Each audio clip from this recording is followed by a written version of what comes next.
경전은 우리를 축복하고 격려하기 위해 쓰였으며 확실히 그렇습니다. 우리에게 주어진 경전의 각 장과 구절에 대해 하늘에 감사를 드립니다. 그런데 이따금 경전 구절 하나가 눈에 들어와 우리가 아직 그에 미치지 못한다고 일깨우는 것을 여러분은 느낀 적이 있습니까? 예를 들어 산상수훈은 마음의 위안을 주는 온화한 팔복으로 시작되지만 이어지는 구절에서 여러 가르침과 함께 살인하지 말라고만 가르치는 것이 아니라 심지어 노하지도 말라고 가르칩니다. 간음하지 말라고만이 아니라 불순한 생각조차도 품지 말라고 합니다. 속옷을 달라는 자에게는 속옷도 주고 겉옷까지도 주라고 합니다. 원수를 사랑하고 우리에게 악담을 퍼붓는 자를 축복하며 우리를 미워하는 자에게 선을 베풀라고 합니다. 겨우 여기까지 읽고 나서 복음 성적표에 표시될 우리의 성적이 좋지 않을 것이라고 상당히 확신하게 된다면 마지막으로 나오는 계명을 보고 나면 그 확신에 종지부를 찍게 될 것입니다. 그러므로 하늘에 계신 너희 아버지의 온전하심과 같이 너희도 온전하라. 이 결론적인 계명에 이르러서는 자리에 도로 누워 이불을 머리끝까지 뒤집어 쓰고 싶어질 것입니다. 그 같은 해왕국의 목표들은 결코 이루지 못할 일들로 보입니다. 그럼에도 분명한 것은 주님께서 우리가 지키지 못할 것을 아시는 계명은 결코 주지 않으신다는 것입니다. 이 당혹스러움이 우리를 어디로 이끌지 살펴보도록 합시다. 저는 교회 여기저기에서 이 문제로 힘들어하는 많은 사람들이 이렇게 말하는 걸 듣습니다. 저는 자격이 없어요. 저는 너무나 부족한 사람이에요. 저는 결코 기대에 못 미칠 거예요. 저는 이런 말을 청소년들에게서 듣습니다. 선교사들에게서도 듣습니다. 새로운 개종자들에게서도 듣습니다. 평생 교회 회원으로 살아온 사람들에게서도 듣습니다. 사탄은 어떻게든 성약과 계명이 저주와 단죄인 것처럼 여기도록 하는데 성공했다고 통찰력 있는 후기 성도인 달라 아이작슨 자매가 말했습니다. 일부 사람들에게 있어서 사탄은 복음의 이상과 영감을 자기 혐오와 비참함을 일으키는 요인으로 바꿔놓았습니다.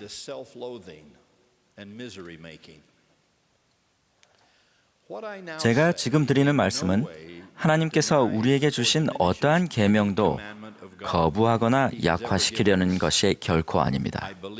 저는 그분께서 완전하심을 믿으며 우리가 그분의 영의 아들과 딸이고 그분과 같이 될 수 있는 신성한 잠재력을 지녔다는 사실을 알고 있습니다.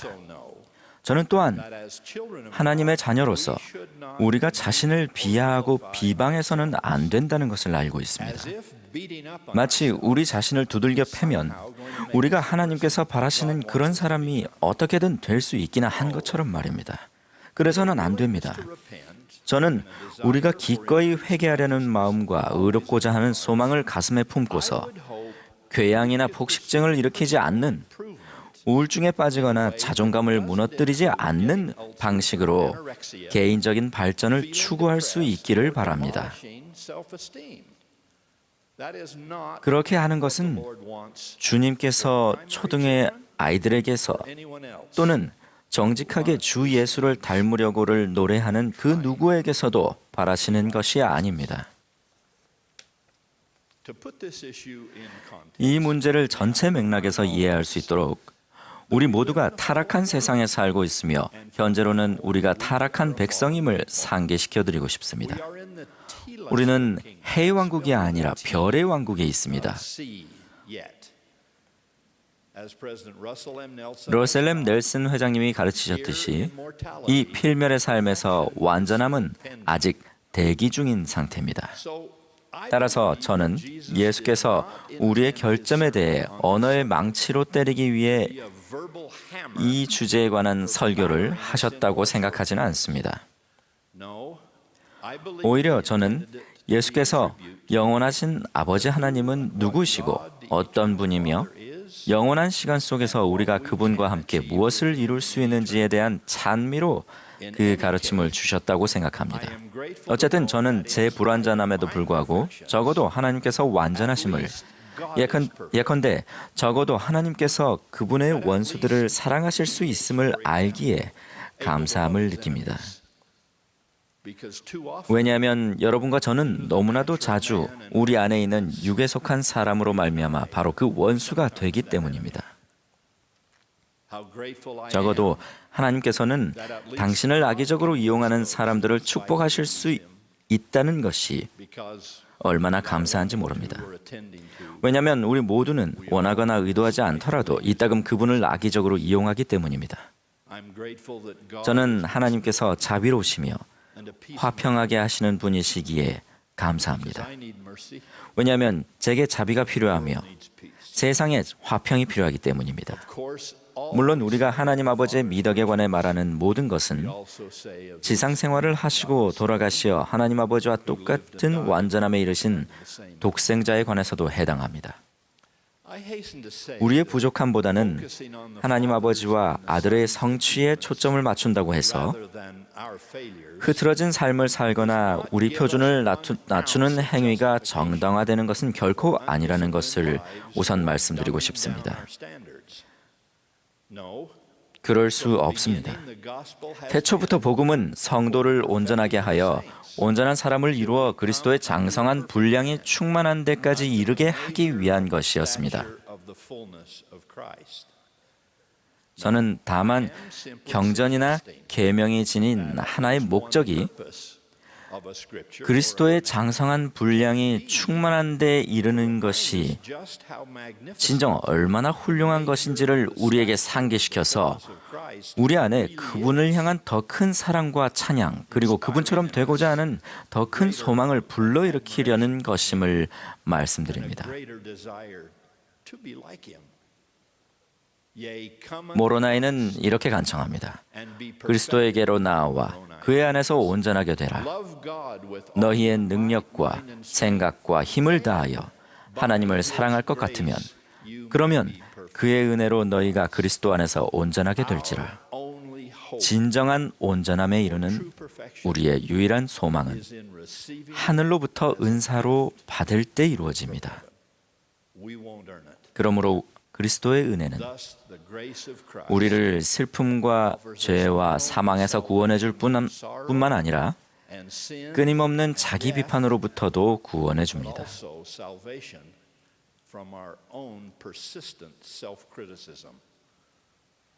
이 점을 조금 다른 각도에서 바라보기 위해 구주께서 말씀하신 비유 중 하나를 들어보겠습니다. 한 종이 임금에게 10,000달란트의 빚을 졌습니다. 인내와 자비를 호소하는 종의 간청을 듣고서 주인이 불쌍히 여겨 그 빚을 탕감하여 주었습니다. 그런데 그 종은 자신에게 100데나리온을 빚진 동료 종을 용서하려 하지 않았습니다. 그 소식을 들은 임금은 용서해줬던 그 종에게 애석해하며 내가 너를 불쌍히 여김 것 같이 너도 내 동료를 불쌍히 여김이 마땅하지 아니하냐라고 말했습니다. 여기에서 언급된 화폐 가치에 관하여 학자들 간의 이견이 있지만 쉽게 계산할 수 있도록 적은 금액에 탕감받지 못한 빚 100데나리온을 현재의 가치로 100달러라고 치고 매우 후하게 탕감받은 10,000달란트 빚을 10억 달러 또는 그 이상이라고 합시다. 이는 개인이 진 빚치고는 천문학적인 액수로 우리의 이해력을 완전히 넘어섭니다. 이 비유를 위해 그 빚은 무한한 것이라고 생각합시다.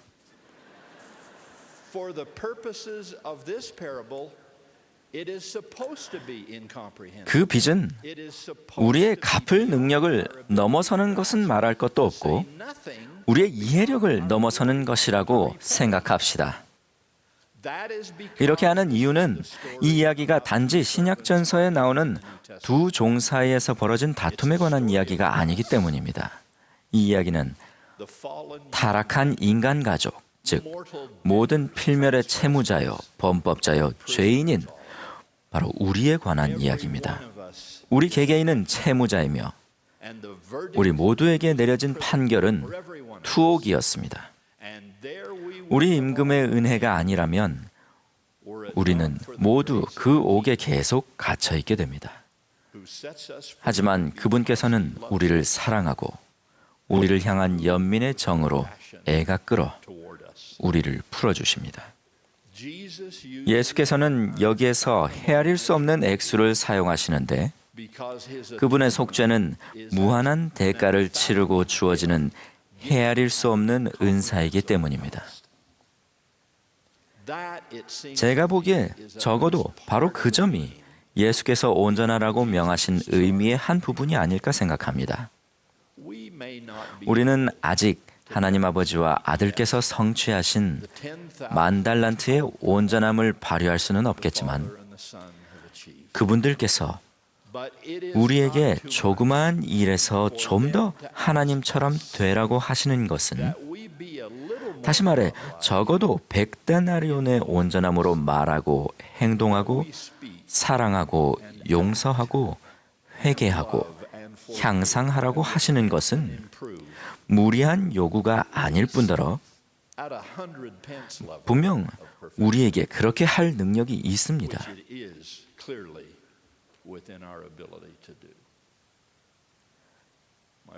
형제자매 여러분, 예수님을 제외하면 우리가 추구하는 결점 없는 삶이란 이 지상 여정에서는 없습니다.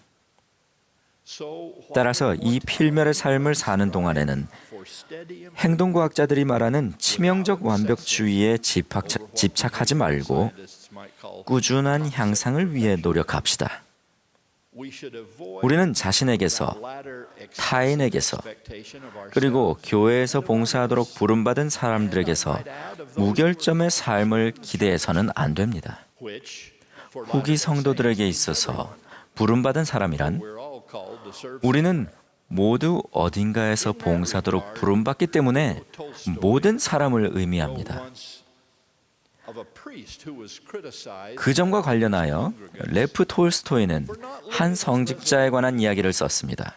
그 성직자가 마땅히 살아야 할 삶대로 완벽하게 살지 않는다고 한 신도가 비난을 일삼았는데 그 신도는 부정한 성직자가 가르친 원리 또한 그릇된 것이 분명하다는 결론을 내렸습니다.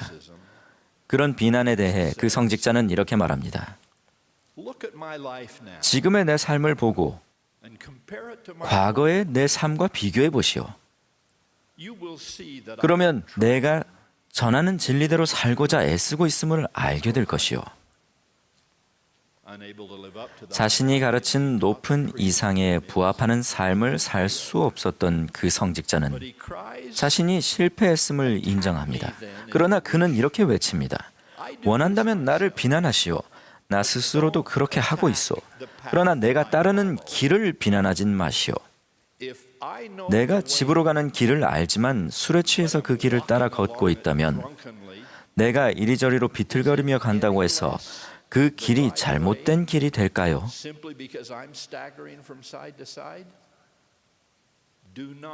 의기양양하게 저 사람을 보세요. 저 사람이 수렁으로 기어들어가고 있어요. 라고 소리치지 마시오. 그런 모습을 보고 고소해하지 마시고 하나님께로 돌아가는 길을 걸으려고 애쓰는 사람을 도와주시오.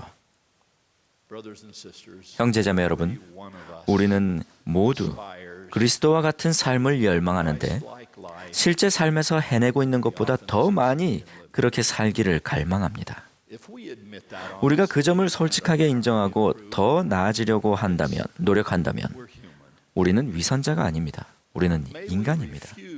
우리 자신의 인간적인 어리석음 때문에 또는 우리 주위의 가장 훌륭한 사람들마저도 불가피한 단점을 지녔다는 이유로 복음의 진리나 미래에 대한 희망이나 참된 경건의 가능성에 대해 냉소적인 태도를 취하지 않기를 바랍니다.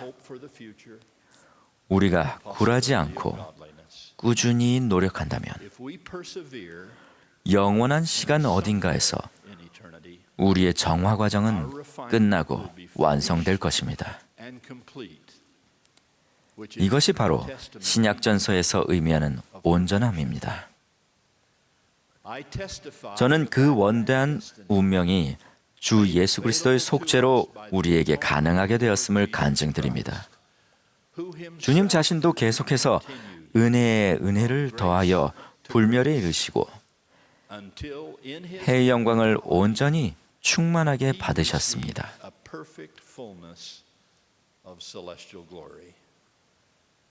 지금 이 순간에도 그리고 매 순간에도 그분께서는 우리가 무사히 본향으로 돌아가 하늘 부모의 품속에 안길 때까지 못자국에 있는 손으로 바로 그 은혜를 우리에게 베푸시고 우리를 붙들어 주시며 우리를 격려하고 계심을 증거합니다.